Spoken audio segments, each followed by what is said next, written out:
रात में सफाई करना, झाड़ू देना, नाखून काटना, क्या इससे घर के अंदर गरीबी आती है, बेबरकती आती है?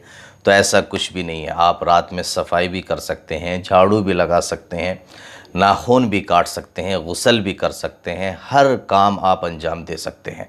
ख़ास तौर से जो सफाई सुथराई का मामला होता है तो जितना जल्दी हो जाए, अगर रात में घर के अंदर गंदगी हुई है तो फ़ौरन रात में ही झाड़ू लगाई जाए, सफाई की जाए।